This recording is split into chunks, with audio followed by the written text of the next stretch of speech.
오늘 지난주에 이어서 사사기의 말씀 계속해서 우리 함께 보겠는데요. 지난주는 우리 사사기 1장 1절부터 7절까지 말씀을 통해서 사실 그 안에 있는 내용보다는 사사기의 전체적인 맥락에 대해서 정확하게 우리가 다 일일이 얘기할 수는 없어도 몇 가지 중요한 주제들에 대한 말씀을 나눴습니다. 그래서 오늘 저희가 8절부터 15절까지 말씀이지만 1절부터 7절까지 내용을 좀 상기는 하고 넘어가야겠다라는 그런 생각이 있습니다. 제가 잠깐 언급을 하겠습니다. 제가 지난주 정한 제목은 절반의 순종이었습니다. 기억이 나십니까? 절반의 순종. 제가 이번 주 또 말씀을 준비하면서 제 서재에 꼽혀 있었던 팀 켈러 목사님의 우리 사사기 책을 우연찮게 이렇게 꺼내보게 되었는데, 이 팀 켈러 목사님의 사사기 첫 번째 파트 주제가 이거 굉장히 우연의 일치입니다. 절반의 순종이 빚은 결과더라고요. 제가 그래서 팀 켈러 목사님이랑 같은 수준입니다. 그래서 비슷한 제목으로 이게 그래서 목회자들이 보는 시선이 거의 대부분 같구나. 켈러 목사님도 우리 사사기를 열자마자 만나게 된 하나님께서 분명히 이렇게 하라고 하셨는데 그것을 전적으로 순종하지 않아서 생겼던 이 가나안의 문제들, 이스라엘을 정복하지 않고 가나안 족속들을 내쫓지 않고 가만히 둠으로 인해서 가나안화 되었던 그들의 문제가 이 절반의 순종, 하기는 했지만 다 하지 못한 그 순종에 바로 이유가 있다라는 것을 함께 나누는 그런 이거 같은 생각을 갖고 계신다는 것을 저도 알게 되었습니다. 사사기의 시작이 유다 지파와 예루살렘으로 시작을 합니다. 그것은 무엇을 말하냐 하면 앞으로 다가오는 왕정 시대가 바로 이 유다 지파와 예루살렘을 중심으로 이루어질 것을 우리에게 슬며시 보여주고 있다라고 볼 수 있습니다. 이제 이스라엘의 중심지가 무엇이 될 거냐라는 거죠. 우리가 알고 있는 좋은 땅, 여러분 세상의 중심지는 좋은 땅이지 않겠습니까? 비싼 땅, 교육 환경이 좋은 땅, 앞으로 장래가 밝은 땅이죠. 그러나 이스라엘의 중심지는 지금까지도 그렇습니다. 항상 하나님을 경외하는 땅, 하나님을 가장 중요하게 여기는 땅, 그것이 바로 중심지가 되었습니다. 여러분, 우리 삶에도 중심이 되는 곳이 있습니다. 나의 무게가 실리는 곳. 여기는 중요하지만 나의 무게가 실리지 않고, 여긴 다른 사람들이 별로 보기에는 중요하지 않지만 나의 모든 것들이 실리는 곳이 있죠. 바로 그곳이 우리 하나님 앞에 나아가는 곳이 되어야 하고, 또 영적인 장소가 우리들에게 그렇게 있어야 할 줄로 믿습니다. 그것이 바로 사사기가 보여주는 바로 유다 지파로 시작되는 말씀이며, 또한 예루살렘을 이렇게 가서 도전하고 빼앗으려고 하는 이 모습 속에서 보여집니다. 이제 비로소 다윗의 때가 되어야 정말로 유다 지파가 예루살렘을 얻게 되고, 그로 말미암아 유다의 시대가 열리고 또 예루살렘의 시대가 열리는 것을 우리는 알고 있습니다. 1장에서 우리는 하나님께서 어떻게 말씀을 시작하는지 한번 귀 기울여 볼 수 있어야 합니다. 1장의 처음부터 하나님께서는 명령하십니다. 유다 지파보로 너희가 올라가라 라고 말씀을 하십니다. 우리 1장 1절을 한번 다시 보실까요? 이렇게 되어 있습니다. 여호수아가 죽은 후에 이스라엘 자손이 여호와께 여쭈어 이르되 우리 가운데 누가 먼저 올라가서 가나안 족속과 싸우리이까? 여호와께서 이르시되 유다가 올라갈지니라. 보라, 내가 이 땅을 그의 손에 넘겨주었노라 하시니라. 아멘. 자, 이 말씀에는 하나님께서 이제 여호수아가 죽었으니까 남은 가나안 족속들을 확실하게 정리하고 내가 너희에게 약속한 이 땅을 가지라라고 말씀을 하세요. 그래서 유다에게 올라갈 것을 말씀하시고 심지어는 내가 이미 넘겨주었다라고 말씀을 하십니다. 이거는 거의 주신 거나 마찬가지예요. 가서 싸우면 됩니다. 근데 유다가 굉장히 다른 식의 접근 방법을 갖습니다. 이것부터가 이제 사사기가 보여주는 하나님 말씀에 전적으로 순종하지 않는 우리의 합리적인 판단과 우리의 생각이 플러스된 무엇인가가 있다는 거죠. 유다가 누구와 손을 잡습니까? 시므온과 손을 잡습니다. 자, 하나님께서는 유다야, 네가 올라가라 라고 말씀하셨는데 유다는 네, 그러겠습니다 하고는 시므온을 부릅니다. 야, 시므온, 일로 와봐. 우리가 싸울 때 너가 도와주면 우리도 너희가 싸울 때 너희를 도와줄게 라고 얘기를 하는 겁니다. 자, 이걸 그냥 가만히 보면 형제들끼리 굉장히 친한 것 같죠. 굉장히 좋은 사이 좋은, 우애가 좋은 그런 서로, 야, 피차 도우면 얼마나 좋으냐, 뭐 이렇게 하는 것 같죠. 그러나 여기 영적인 문제가 있다라는 거예요. 이거는 그냥 형제끼리 화목한 것이 목적이 아니라 하나님이 주신, 하나님이 말씀하신 것에 대해서 우리가 마음대로 판단하여서 선택을 하게 된 겁니다. 여기 반쪽의 순종의 문제가 여기서부터 시작되는 거죠. 왜냐하면 사람들은, 우리 모두가 그렇습니다. 우리는 합리적인 판단을 좋아해요. 어떤 사람이 무대뽀로 밀어붙이면 싫습니다. 그거 이상하다는 거죠. 누가 봐도 합리적이고 상식적인 판단을 내리는 것을 좋아합니다. 유연한 판단. 하나님께서 유다야 내가 올라가라 라고 했지만 우리 유연한 우리들은, 플렉시빌리티가 있는 우리들은 시몬 우리 같이 갑시다가 된다라는 말입니다. 근데 이게 하나님에게는 잘못되었다라는 것을 우리가 분명히 알아야 합니다. 왜냐하면 특별히 이 기간이 그렇습니다. 우리 인생에도 우리가 공부하는 기간이 있고 공부한 것을 써먹는 기간이 있지 않습니까? 굉장히 다른 겁니다. 또 직장에 가서도 사람들과 함께 한 자리에서 일할 때가 있지만 좀 더 승진하면은 혼자 따로 자리를 줍니다. 왜냐하면 그만한 자리에 있으면 혼자 있어도 일을 한다라는 믿음이 있기 때문인 거거든요. 그냥 편하라고 자리를 준 것은 아닙니다. 그 사람을 향한 신뢰죠. 이 사람이 상무쯤 되었으면, 팀장쯤 되었으면 혼자 앉아 있어도 딴짓 안 하고 자기의 주어진 일을 잘 감당할 거라고 생각을 하기 때문입니다. 하나님께서 지금 사사 이 시대까지는 여러분께서 분명히 아셔야 되는 게 이스라엘을 전적으로 훈련하시는 시기입니다. 광야의 40년부터 시작해서 여호수아의 시대와 지금 이 시대는 다시 말하자면 훈련의 시기이기 때문에 하나님의 말씀에 전적으로 순종해야 하는 시기입니다. 자, 여러분, 우리도 하나님께서 그냥 불러서 처음부터 큰 일을 맡기시진 않습니다. 뭐 그런 경우도 가끔 있겠죠. 그러나 대부분의 우리들은 작은 데서 시작을 합니다. 중요한 건 뭐냐면 그 작은 곳에서 그 훈련의 시간 동안 하나님께 순종할 수 있느냐, 하나님께서 항상 재보시고 항상 살펴보시고 그것을 중요하게 여기신다라는 거죠. 그래서 결국 유다는 하나님의 말씀을 절반만 순종을 하는 거죠. 그래서 하나님께 주셨다라고 했는데도 시므온과 손잡고 가서 싸우게 되는 것이고, 이제 1장 오늘 그 첫째 부분의 뒤편을 보면은 이 아도니 베색의 왕인 이 아도니를 사로잡아서 죽이는 데까지 이를 정도로 굉장히 아주 큰 승리를 이루게 됩니다. 하지만 그 승리가 하나님이 주신 승리이긴 하지만 순종의 승리가 아니라 우리 인간의 유연성의 승리였다는 것이 가장 큰 문제점이라고 할 수 있습니다. 제가 노트에 재미를 들린 건 아닙니다. 제가 뭐 노트 이제 쓰는 거 재미 들려서 맨날 이제 이걸 하려고 그러는 건 아닌데, 여러분에게 그래도 1장의 구조를 보여드리는 거는 좀 도움이 되실 것 같아서 제가 또 한번 써서 가져와 봤습니다. 이렇게 1장을 보면 1절부터 7절까지 말씀을 이렇게 볼 수 있어요. 이제 보여주십시오. 여호수아가 죽고 이제 누가 먼저 올라갈 것인가에 대한 문제가 있을 때 하나님께서 유다에게 지명하셔서 네가 가라라고 말씀을 하십니다. 하지만 유다는 시므온과 손 딱 잡는 거죠. 우리 같이 가자, 함께 싸우자.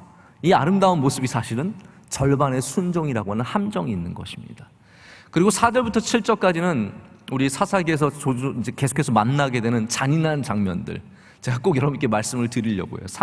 사사기에는 계속해서 끊임없이 잔인한 장면들이 나오는데 제가 그걸 일일이 다 읽거나 설명하지는 않겠지만 베색도 굉장히 잔인하게 또 죽음을 당하는 그런 모습들이 나옵니다. 자, 근데 이게 제가 지난주에도 말씀을 드렸지만 어떠한 모습이라고요? 이게 가나안화되어버린, 카나니제이션이라고 하는 가나안 사람들 닮아버린, 하나님의 백성들이 가나안식으로 사람을 처형하고 가나안식으로 전쟁을 하는 굉장히 안타까운 모습이 이 가운데 거울처럼 비춰진다라고 말씀을 드렸습니다. 자, 저를 다시 보시길 바랍니다. 예수님의 비유 중에 이런 비유가 있어요. 어떤 비유가 있냐면 아버지가 아들들을 불러서 일을 시킵니다. 첫째에게 불러서 야, 너 가라. 그랬더니 첫째들은 어떻게 합니까? 첫째들은 기본적으로 순종형이에요. 네? 제가 첫째라고 꼭 제가 그렇게 말씀을 드리는 건 아니라 첫째들은 주로 순종적이에요.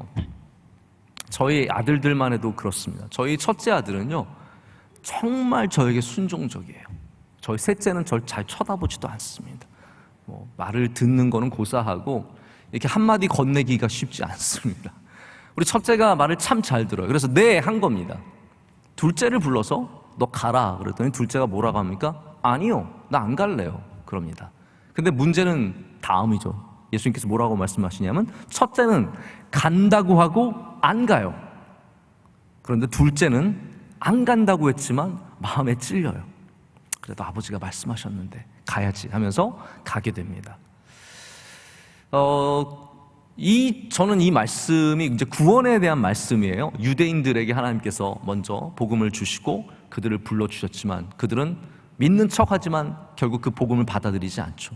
하지만 이방인들은 잘못된 삶을 살았지만 회개하고 돌아와서 예수 그리스도를 구주로 맡게 되는 이러한 것에 대한 말씀인데, 저는 그걸 보면서 이 순종이라는 게 참 이와 비슷할 때가 많다라는 생각을 해보게 되는 거죠. 앞에서는 네 하지만 사실 정작 나의 삶에서는 불평과 불만과 그리고 속에서 부딪히는 마음들이 너무 많아서 말로만 네 하고 실제적으로는 순종하지 못하는 믿음의 사람들이 의외로 굉장히 많이 있다라는 겁니다. 그런 사람들이 바로 유대인들의 마음을 가져버린, 이 굳은 마음을 가져버린 그러한 모습을 닮아간다라는 것이죠. 저와 여러분은 우리 사사기 말씀을 통해서 하나님께 좀 더 온전한 순종으로 나가기를 간절히 소망합니다. 순종하는 자에게 하나님께서 반드시 그 순종의 열매를 따먹게 하시는 은혜를 주실 줄로 믿습니다. 자, 사사기의 문제는 이 가나안 족속들이 큰 성을 갖고, 예를 들어서 뭐 여리고라든지 아이라든지 이런 큰 성을 갖고 있을 때는 열심히 싸웠던 거예요. 그리고 그 가나안을 얻어내기 위해서 힘을 내어서 우리의 희생에도 불구하고 열심히 싸웠는데 여호수아가 죽고 나서 이제 성이 많이 남지도 않은 거예요. 이제 가나안은 이 12지파가 힘만 모아서 자기에게 맡겨주신 땅만 열심히 개간하고 그리고 거기에 있는 가나안 족속들과 싸우면 충분히 완전한 점령이 가능한데 어떠한 문제가 생기냐 하면 요 정도 남은 건 괜찮을 거야의 문제가 생긴 겁니다. 이 사람들 정도 남은 거는 우리가 어떻게 해볼 수 있을 거야. 다 없애지 않아도, 다 내쫓지 않아도 우리가 충분히 여기에서 하나님을 잘 믿는 백성들로 또 우리가 행복하게 살아갈 거야라는 그런 마음이 든 거죠. 이것도 유연성입니다. 이 정도면 되겠지라는 마음이죠. 거기에다가 이 가나안 사람들은 그들에게 지난주 말씀드린 노예가 되어서 노동력을 제공해주는 훌륭한 노동력이었거든요. 내가 삶이 편해졌는데 그 편한 삶을 포기하는 것은 결코 쉬운 일이 아닙니다. 믿는 사람들이어야, 분명한 신앙이 있어야 편안함을 포기할 수 있죠. 근데 믿음이 없으면, 하나님을 향한 경외함이 없으면 우리는 자연스럽게 더 편안한 것이 최고의 것인 줄 알고 그렇게 따라갈 수밖에 없는 것이죠. 결국 이 이스라엘 영토 전체의 문제, 사사기의 문제는 바로 여기에서 시작되었다는 것이죠. 괜찮아 보이는, 이 정도면 괜찮다라고 하는. 근데 여러분, 우리에게 주신 이 노동력이라든지 편안함이라든지 이런 것이 하나님이 주신 복일 수도 있고 세상이 주는 유혹일 수도 있다는 것을, 우리가 그걸 믿음 가운데 어떻게 잘 분별할 수 있느냐가 참 중요하다는 것을 말씀을 드리고 싶은 겁니다. 그리스도인들은 이 가나안의 흔적들과 가나안의 편안함과 하나님이 주시는 축복을 분별할 줄 알아야 합니다. 그래서 하나님이 주시는 축복을 향해서는 힘있게 나아가고, 세상이 주는 이 가나안이 주는 편안함, 우리를 하나님으로부터 멀게 하는, 그게 이제 핵심이거든요. 하나님으로부터, 믿음으로부터, 예수 그리스도로부터 더 멀게 하는 이 편안함들은 철저하게 경계할 줄 알아야 된다는 것이죠. 그리고 무엇이 우리를 하나님께 가까이 가게 하고 무엇이 우리로 하나님과 멀어지게 합니까? 사람들은 고난이 하나님과 멀어지게 한다고 생각을 많이 하죠. 그렇지 않습니다. 실제로 우리가 고난을 당할 때마다, 어려움을 당할 때마다 오히려 주님과 더 가까워질 때가 얼마나 많이 있습니까? 반대로 우리는 물질을 복이라고 생각을 하고 성공을 복이라고 생각하지만 그 성공과 물질이 주님으로부터 멀어지게 하는 것은 또한 얼마나 많습니까? 그리스도인들은 가나안적인 축복과, 여기 제가 가나안이라는 표현이 원래는 좋은 표현이지만 여기선 사사기니까 제가 좀 나쁘게 의미를 쓰자면 가나안적인 축복과 하나님의 축복을 분별할 줄 알아야 합니다. 그래서 여러분, 좋은 걸 받았을 때는 하나님 앞에 가서 놔야 합니다. 하나님, 이것이 하나님이 주신 것입니까? 아니면 가나안의 것입니까? 그것 없이 그냥 좋은 것은 덥석덥석 먹다 보면은 이 몸에서 결국은 탈이 나고 어려워지는 거죠. 우리 모두가 지혜 있는 그리스도인이 되기를 원합니다. 그래서 가나안의 축복은 멀리할 줄 알고 하나님의 복을 사모하는 사람들이 되어야 합니다. 제가 1장 계속해서 반복해서 드리는 말씀은 가나안화의 문제가 큽니다. 우리 초반부에 아도니 베섹이라고 하는 이 왕의 문제에서 드러나는 것은 가나안화다라고 말씀을 드렸습니다. 이 아도니 베섹의 왕 아도니는 전쟁을 했을 때 70명의 왕을 잡아서 그들의 엄지발가락, 엄지손가락을 잘라본 경험이 있습니다. 그래서 자기가 그 고통을 당하게 되자, 이게 이제 영어권 성경에는 사파가 들어있는 전통들이 있습니다. 그래서 예전 성경들 찾아보면은 이런 사사기에도 아도니 베섹의 엄지발가락 자르는 장면이 잘 그려져 있는 책들도 있더라고요. 그 비참한 상황 속에서 아도니 베섹의 머리를 스쳐간 생각이 무엇입니까?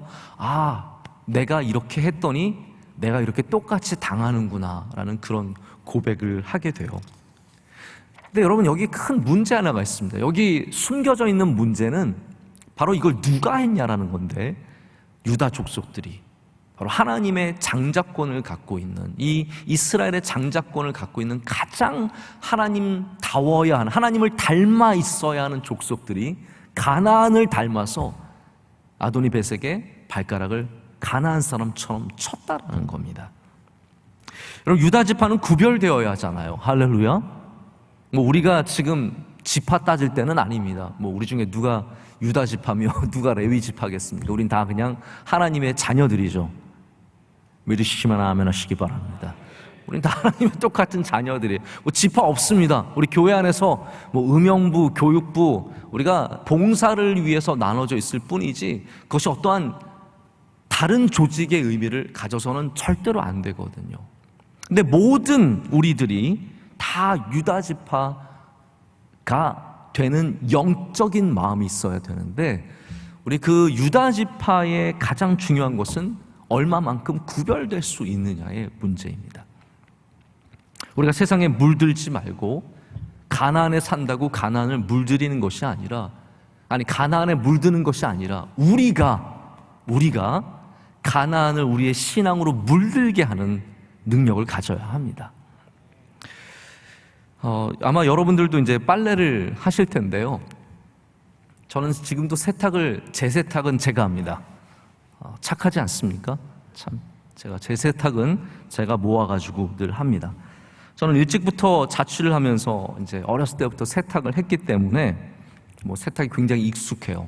대학교 때 제가 빨래를 이렇게 모아가지고 우리 집에서 한참 걸어가야 이 코인 세탁소가 있었는데, 거기에 가서 빨래를 집어넣고 기다리는 동안 넷플릭스 본 게 아니라 책 읽던, 30년 전 얘기잖아요. 그때 책 읽던 기억이 너무나 생생하게 납니다.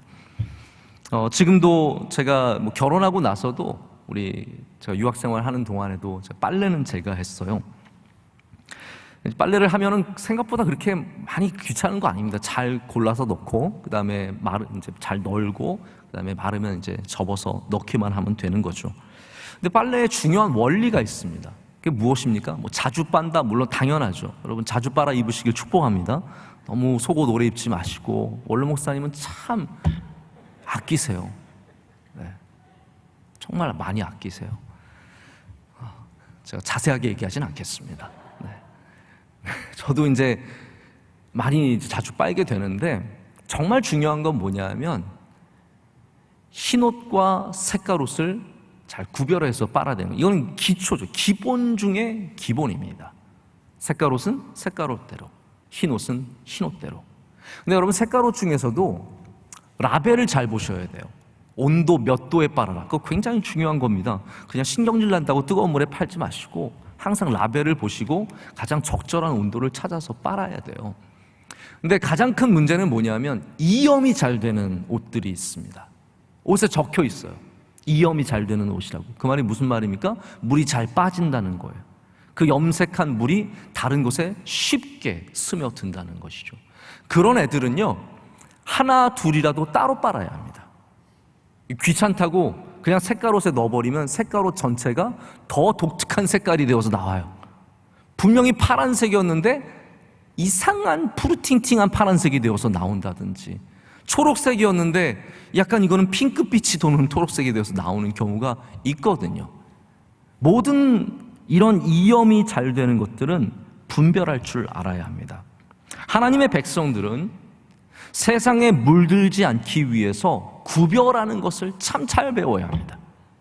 왜냐하면 세상은 너무나 쉽게 우리에게 세상의 방식을 가르쳐주고, 여러분, 아이들 굉장히 순수한 것 같지만 학교 가서 몇 명 이렇게 만나다 보면 어느새 그 아이들에게 물들어 있는 거 참 많이 보지 않습니까? 순식간에 물들고 순식간에 세상의 옷을, 똑같은 색깔의 옷을 입어버리게 됩니다. 하나님은 그런 면에서 하나님의 백성들을 지키시기 위해서 지금 철저하게 분리 정책을 취하신 거예요. 너희는 가나안과 섞이지 말라라는 거예요. 그들의 우상을 섬기지 말라라는 거예요. 그들과 교제하지도 말고, 지난주에 제가 마지막에 드린 굉장히 중요한 말씀 있죠. 언약을 맺지 말라라고 했어요. 그들과 딜을 맺지 말라라는 거예요. 이게 물들지 않게, 이 어린 자녀들이 아직도 나라가 되지도 못하고 아직도 야훼 하나님을 제대로 섬기지도 못하는 이 어리고 어린 민족이 가나안에게 너무 물들까 봐 하나님께서 분리 정책 딱 펼치신 거예요. 그런데 이들은 가나안과 놀기 시작했습니다. 이거 몇 명 안 되는데 뭐 같이 놀자. 그러다 물들고 그들을 배워가고 그들의 우상의 매력을 느끼기 시작하고, 결국은 이 사사기 시대 때 우상을 섬기는 아주 잘못된 길로 걸어가게 되어버렸습니다. 여러분, 우리는 이 세상에 하나님께서 이제 신약 시대가 되면서 예수 그리스도로 말미암아 우리에게 구원을 주시고는 다른 전략을 가지십니다. 어떤 전략입니까? 이젠 분리 전략이 아니에요. 우리를 세상으로 보내시는 전략을 취하십니다. 할렐루야. 참 중요하거든요. 하나님께서 이제는 더 이상 너는 분리돼서 구별되어서 너희끼리만 살고 세상과 어울리지 말고 그런 말씀하지 않으십니다. 너희는 세상의 빛이라, 세상의 소금이라. 가서 그 맛을 내라라는 거죠. 가서 그 빛을 비추라는 겁니다. 이제는 세상을 물들게 하는 주님의 백성이 되어서, 주님의 제자가 되어서 복음을 전하는 삶을 살라라고 말씀을 하십니다. 그래서 향기라는 메타포가 여러분 얼마나 아름답습니까? 우리가 향기입니다. 세상에 이 악취나는 세상에 물든 자들이 아니라 우리가 향기가 될 때 어디에 가든지 여러분 한 명으로 인해서 예수 그리스도의 승리의 향기가 퍼져나가게 될 줄로 믿습니다. 자, 이제 그 가운데 오늘 말씀에 온니엘이 등장을 하게 됩니다. 이게 1장 오늘 8절부터 15절까지의 말씀인데요. 자, 그거 요약한 부분도 잠깐 보여드리겠습니다. 온니엘의 등장은 유다 지파의 이야기입니다. 계속해서 우린 유다 지파를 얘기하고 있고요. 유다 자손은 하나님의 명령에 의해서 예루살렘과 헤브론을 점령하게 되죠. 헤브론 하면 여러분 누가 기억이 나십니까? 여호수아의 헤브론을 갔던 사람이 누구죠? 갈렙입니다. 다 알고 계신데 그냥 말 안 하고 계신 거죠? 네, 감사합니다. 갈렙이 그 산지를 내게 달라고 헤브론으로 가요. 제가 이 문제에 대해서 좀 말씀을 드리겠는데 좀 이따 말씀을 드립니다. 그리고 여기 드빌이라고 하는 이 기랏 야셀이라고 하는 이 지역이 있는데 여기 사람들이 굉장히 강했나 봐요.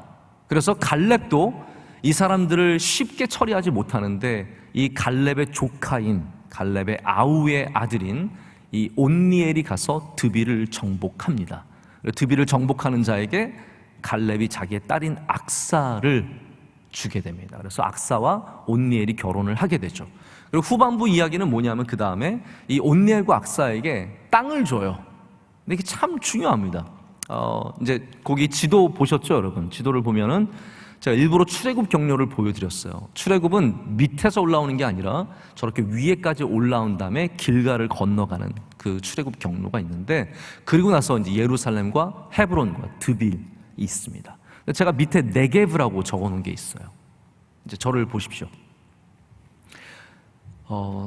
갈렙이 자, 이 정도 내가 사랑하는 딸이잖아요. 뭐 악사가 싫어서 온니엘한테 준 건 아니잖아요. 내가 사랑하는 딸 악사를 온니엘에게 주었고, 온니엘은 사사입니다. 지금 굉장히 중요한 지도자예요. 근데 이들에게 어떤 땅을 줍니까? 네게브라는 땅을 줍니다. 네게브는 어떤 땅입니까? 이스라엘에서 가장 메마른 땅, 가장 살기 힘든 땅, 가장 더운 땅, 물이 없는 땅, 바로 가장 척박한 땅을 그의 딸과 사위에게 주게 됩니다. 근데 여기 이제 마지막 메시지가 무엇입니까? 윗셈과 아랫셈을 주게 되죠. 그러면서 그것을 소망으로 향해서 나아갑니다. 저는 이걸 보면서 우리를 많이 생각해 보게 되었습니다. 우리도 이 세상에 다 좋은 땅만 얻는 것은 아니거든요. 하나님께서 우리를 사랑하시지만, 우리를 아끼시지만 네게브를 주실 때가 있어요. 근데 중요한 건 뭐냐면 거기에 셈이 있으면 된다라는 겁니다. 그곳에 예수 그리스도의 셈이 있으면 우리 네게브에서도 넉넉하게 살아갈 수 있다는 것이죠. 그래서 1장 8절부터 15절, 제가 이거 어느 주석에서도 찾아볼 수는 없지만 제가 말씀을 읽으면서 느낀 감동이 그거예요. 이거는 갈렙의 전통이다 라는 거예요. 여호수아를 마치고 우리 이제 사사기를 만났습니다. 여호수아의 뒤를 잇는 사람들이 어떻게 보면 사사들이죠. 온니엘과 드보라도 나오고 기드온도 나오고 이런 사람들이 다 다른 지파들입니다. 그런데 제가 오늘 이 말씀을 보면서 이게 갈렙에 대한 이야기잖아요. 유다 지파에 대한 이야기인데 갈렙에 대한 이야기예요. 이것부터가 굉장히 독특한 구조를 갖고 있고, 자, 이걸 통해서 하나님께서 이 유다 지파 안에 이방인이었던 여러분 많은 성서학자들은 갈렙이 이방인 출신이라고 얘기를 합니다. 이방인이었던 갈렙의 그 귀한 믿음의 뿌리를 심어 놓으셨다는 것을 제가 좀 생각을 해보게 되었습니다. 거기에 대해서 제가 오늘 남은 시간 동안 말씀을 드리고 말씀을 맺으려고 합니다. 그래서 온니엘은 물론 갈렙의 조카이기여서도 그런 이유가 있지만 여호수아의 계보를 잇는 것보다는 오히려 갈렙의 계보를 잇는 듯한 느낌이 굉장히 많이 들고, 이게 참 아름답다라고 제가 말씀을 드리고 싶습니다. 자, 갈렙의 전통이 무엇이냐?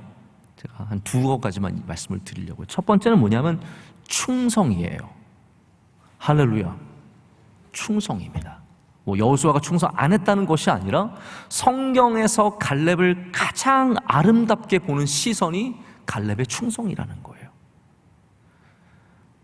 그래서 갈렙에 대한 이야기가 여호수아 15장에 이제 쭉 나오게 되는데, 갈렙에 대해서 설명을 하면서 어떤 얘기가 나오냐면, 갈렙이 가나안 땅을 정탐하고 가나안 땅을 하나님이 우리에게 주신 땅으로 본 이유를 얘기합니다. 그 이유가 무엇입니까? 하나님께 충성하였으므로예요. 다른 이유가 아닙니다. 그가 특별한 눈을 가져서가 아니라, 어떤 분들은 땅 잘 보죠. 이 땅 앞으로 값이 오를 거야. 이 땅 사두면 좋아. 아니, 갈렙은 전혀 그런 시선은 하나도 없었어요. 어떤 땅이 좋은 땅인지도 몰라가지고 헤브론 누가 가질래? 제가 가질. 그게 갈렙이에요. 갈렙은 약간 멍청한 사람이에요. 갈렙 정도의 공을 세운 사람이라면 비옥한 땅, 비가 많이 내리는 땅, 좋은 땅 찾아야 되는데 남들이 안 간다고 하는 헤브론 간 사람이잖아요. 그 사람이 무슨 보는 눈이 있어요? 보는 눈 하나도 없죠. 하지만 그가 가나안을 보고 담대한 마음을 품었던 것은 멍청해서가 아니라 하나님께 충성하는 마음이 있어서였다는 겁니다. 성경이 이야기하는 갈렙의 이야기예요. 제가 방금 말씀드린 것처럼 많은 주석가들이 갈렙을 외국인이었을 것이다 라고 가능성을 제기합니다. 그래서 갈렙을 설명할 때 그니스 사람 여분네의 아들이라는 표현을 쓰죠. 그니스는 창세기 15장에 나오는 가나안 족속 중에 하나입니다. 내쫓으라고 하는 가나안 족속이에요. 근데 갈렙이 오늘 말씀도 보시면 아시겠지만 유다 지파에 들어가게 돼요. 장자 집안에 들어가게 됩니다. 유다 지파의 대표로 정탐을 가기도 하고, 오늘 말씀에도 보면 유다 지파의 땅들을 갈렙이 정복하는 것을 보여주게 됩니다. 이게 여러분 어떻게 가능한 일입니까? 여러 가지 이유가 있겠지만 근본적으로는 이런 이유를 찾아볼 수 있어요. 성경에서 우리 출애굽할 때 이스라엘 백성들이 출애굽을 하죠. 근데 순수 혈통 히브리인만 출애굽합니까? 아닙니다. 거기 말씀을 보면 온갖 잡족들이 함께 갔다라고 되어 있어요. 그러니까 하나님께서 이스라엘 백성들을 부를 때, 야 너는 어느 지파 사람이야, 너의 아빠 누구야, 너의 엄마 누구야, 족보 대봐, 그래서 부르신 게 아니에요. 그런 사람들도 있었겠죠. 그러나 하나님을 경외하는 사람들 다 불러주신 거예요. 출애굽이란 원래 그런 거예요. 하나님께서 우리를 구원하실 때는 혈통 봐서 구원해 주시는 것이 아니라 하나님을 믿는 자들을 구원하시지 않겠습니까? 그래서 그렇게 불러주시거든요. 그래서 아마 갈렙은 그때 같이 오게 된 사람 중에 하나였을 것이다 라고 생각을 해보게 됩니다. 근데 그 갈렙이 수많은 의심의 눈길 속에서도 철저하게 하나님께 충성하게 됩니다. 모세도 뭐라고 말하냐면 저 사람 하나님께 충성하는 사람이라고 얘기합니다. 바로 그러한 평가를 받기가 얼마나 어렵겠습니까? 얼마나 서럽겠습니까? 갈렙은 그런 사람이에요. 그런 사람이 하나님의 말씀을 붙잡고 이 헤브론에서 지금 계속해서 가나안을 정복하는 일을 이어가고 있는 겁니다. 그래서 갈렙의 두 번째 전통은 뭐냐면 도전 정신입니다. 도전 정신.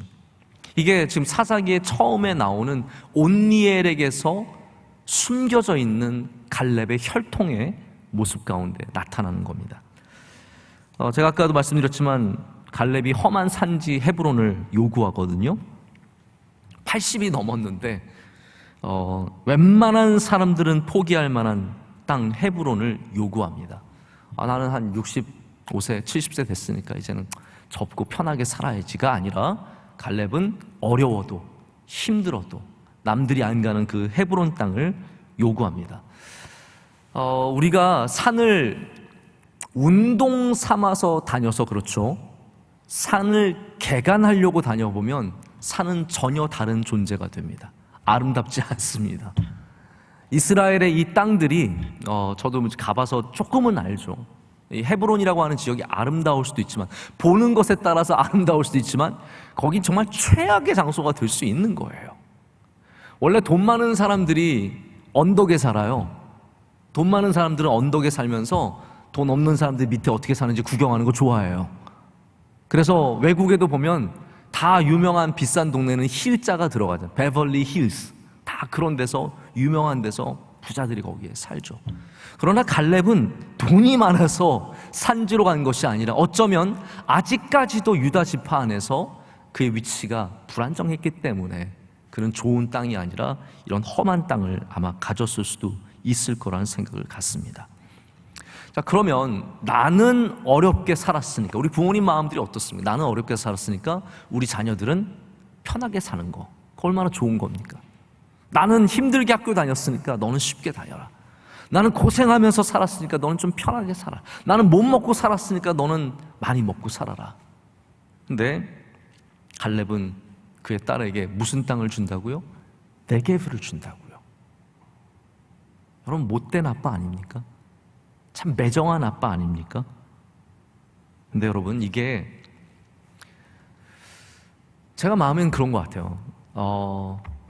갈렙은 땅이 중요한 게 아니라 잘 믿는 게 중요했습니다. 하나님 잘 경외하는 게 중요했습니다. 그렇기 때문에 자신의 딸에게도 좋은 땅에 사는 것이 중요한 것이 아니라 하나님을 경외하는 것이 중요한 것임을 분명히 가르쳐주길 원했다는 생각을 해봅니다. 그래서 다른 분깃이 아니라 이 네게브라고 하는 가장 험한 땅을 줍니다. 제가 이스라엘에 자주 다녀본 것도 아니고 한두 번 다녀와서 이렇게 잘 아는 척하고 말씀을 드리는 게 굉장히 죄송하지만 네게브는 참 불편한 곳입니다. 우리 시편에 보면 울며 씨를 뿌린다는 표현이 있지 않습니까? 네, 울며 씨를 뿌리는 자는 기쁨으로 그 단을 거두리로다. 그게 남방의 이야기예요. 남방에서는 절대로 웃으면서 씨를 뿌릴 수가 없습니다. 이 남방이라고 하는 네게브는 씨를 뿌리면 바람이 먼저 다 데려갑니다. 여러분 아시죠? 팔레스타인은 전부 다 뿌리는 거예요. 씨를 뿌립니다. 그러면 바람이 전부 다 데려갑니다. 몇 개가 남겠죠. 그리고 나서 비가 오잖아요. 비가 오면은 흙이, 네게브는 이 위에 있는 광야에서 바람이 불면 큰 흙들만 네게브에 쌓이게 됩니다. 우리 밀가루랑 똑같아요. 밀가루 1등품은 어떻게 뽑나요? 바람을 불어서 제일 멀리 가는 그 밀가루가 제일 곱고 제일 좋은 밀가루인 거예요. 거기 여러분 밀가루 반죽할 때 물 부으시면 어떻게 돼요? 물이 막 흘러가죠. 위에서 물이 막 착하게 그냥 안으로 쑥 들어가지 않잖아요. 네게브는 그런 지역이에요. 그래서 비가 오면은 비가 땅으로 싹 스며드는 게 아니라 처음에는 막 위에 흙을 헤집고 다니면서 온갖 씨를 전부 다 버려버리게 되는 거예요. 그래서 남방에서 씨를 뿌리는 자는 눈물로 씨를 뿌리게 되죠. 근데 하나님이 약속하신 것이 무엇입니까? 기쁨으로 그 단을 거두리로다. 갈렙은 절대로 쉬운 인생을 택하지 않았습니다. 항상 도전했습니다. 하나님이 나와 함께 하시면, 내가 하나님을 경외하면, 내가 하나님과 함께 한다면 나는 헤브론이든 예루살렘이든 어디 위에 아름다운 골짜기든 아무 상관없다는 거예요. 내 딸이 잘 되는 길이 뭐냐? 저 예루살렘의 가장 정치의 중심지에, 신앙의 중심지에 좋은 땅에 사는 게 내 딸이 잘 되는 것이냐? 그게 아니라는 거죠. 하나님 잘 믿는 거면 내 딸은 어디 살아도 된다라는 겁니다. 그래서 네게브를 줍니다. 사사기에 저는 이 갈렙의 전통이 살아있는 것이 굉장히 감동적으로 다가옵니다. 바라기는 우리 안에도 이 갈렙의 전통이 살아있기를 원합니다. 이 시대에 하나님께 충성하는 사람들, 이 시대에 험한 곳이든 메마른 곳이든 산지든 두려워하지 않고 하나님이 인도하시는 그 길로 담대히 나아가는 사람들, 우리가 그러한 갈렙의 가족과 같은, 온미엘과 같은, 악사와 같은 그런 주님의 종들이 되어야 할 줄로 믿습니다. 제가 가끔씩 우리 목사님들, 저희 후배 목사님들이 와서, 참고로 제가 후배 목사님이 많지는 않습니다. 몇 명 있는데 가끔 와서, 목사님 제가 이번에 청빙을 받았어요. 그래서 잘 됐다 어디냐 물어보면, 제가 어느 지역에 어느 교회에 청빙을 받았어요. 그럼 제가 마음이 좀 짠해요. 왜냐하면 제가 볼 때는 그 목사님 참 좋은 목사님인데 수도권에 혹은 서울에 좀 번듯한 교회, 교인들도 좀 많이 있고 대우도 잘해줄 수 있고 이 사람이 좀 그 역량을 발휘할 수 있는 그런 교회 가면 참 좋겠다는 마음이 있는데, 저 어디 막 시골에 누가 사는지도 저는 잘 모르잖아요. 누가 사는지도 모르는, 또 막상 가보면 괜찮긴 한데 그래도 내가 잘 알지 못하는 도시에 어딘가로 간다 그러면 되게 마음이 쉽지 않더라고요. 근데 그 목사님들이 담대하게 가시는 걸 보면은 전 참 갈렙과 같다라는 생각을 하곤 합니다.